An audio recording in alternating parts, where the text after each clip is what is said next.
should President Bush, should George Tenet, should Donald Rumsfeld, should Dick Cheney be put on trial for torture? They should be. The bad thing about it is they all have a defense they can rely on. They have the defense of the lawyers' opinions that were given to them, the opinions of Gonzalez, Bybee, and John Yoo. And unless you can pierce those decisions, you have a very tough time. It seems to me a prosecution that ends badly, and I think it would end badly in the United States, might not be one that we thought. But what should happen is, with respect to those lawyers, when J. Bybee was elected to the Court of Appeals in 2002, was nominated and then voted upon by the Senate, and John Yoo presently teaches at Berkeley University. At University of California Law School. At the time that Yoo was appointed to Berkeley, there was a mass demonstration of students against him. At the time that Bybee was nominated for the judgeship by Bush, he was criticized, but you did not yet have all this information. What Senator Leahy has said, that if you had all this information, J. Bybee never would have passed. Clearly, if you had all this information that you have now, John Yoo wouldn't be appointed. What should happen is there should be complaints filed in the bar associations. They should be suspended and disbarred. Then perhaps if you have a prosecution, you've already have established the faultiness, the horrific faultiness of the legal opinions. So it seems to me, at least in this country, a condition precedent, as we lawyers say, before you can have a prosecution has to be the invalidation of the legal opinions. And I want to just say, I'm not here to debate Marty on this. He's a defense lawyer, but I strongly disagree that Bush, Cheney, et al. Would have a defense.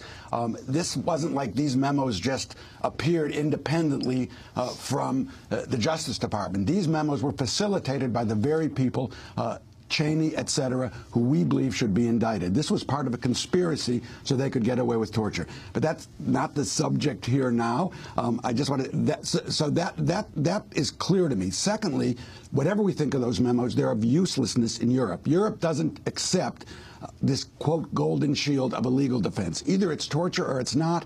Either you did it or you didn't. And that's one of the reasons, among others, why we're going to Europe and why we went to Europe to bring these cases through the European Center. I wanted to ask you about that because as the clip we played of President Obama saying it's no use refighting old arguments. But you are, in essence, refighting arguments in Europe that the United States refuses to deal with. But, of course, you know, Cheney just showed us exactly why you have to prosecute torture, because if you don't prosecute it, the next guy down the line is going to torture again, and that's what Cheney said.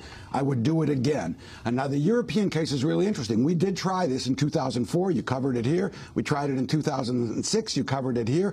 But now, because of the Senate report, we have a much stronger case in Germany than we ever had, particularly with regard to a German citizen, Khalid El-Masri, who was taken off the streets of Macedonia, sent to the salt pit, which is known as cobalt in the Senate report. Tell us that story. It's a remarkable story. He was on a bus. He was on a bus to take a vacation in Skopje in Macedonia, and he gets pulled off by agents of our government, gets taken off the bus, gets sodomized essentially with a drug, and then gets taken from there to the salt pit in Afghanistan, which is a CIA black site torture center known as Cobalt in the report.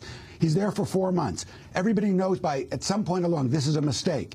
There was another guy with a similar name. It wasn't this guy. Even after they're told that it's a mistake, they leave him in there and they leave him to be tortured. They finally, at the end of this, just take him out of there and they drop him off somewhere. Condoleezza Rice was involved with this, right? Condoleezza Rice, and so is this woman. They held him further because they realized they had been torturing the wrong man.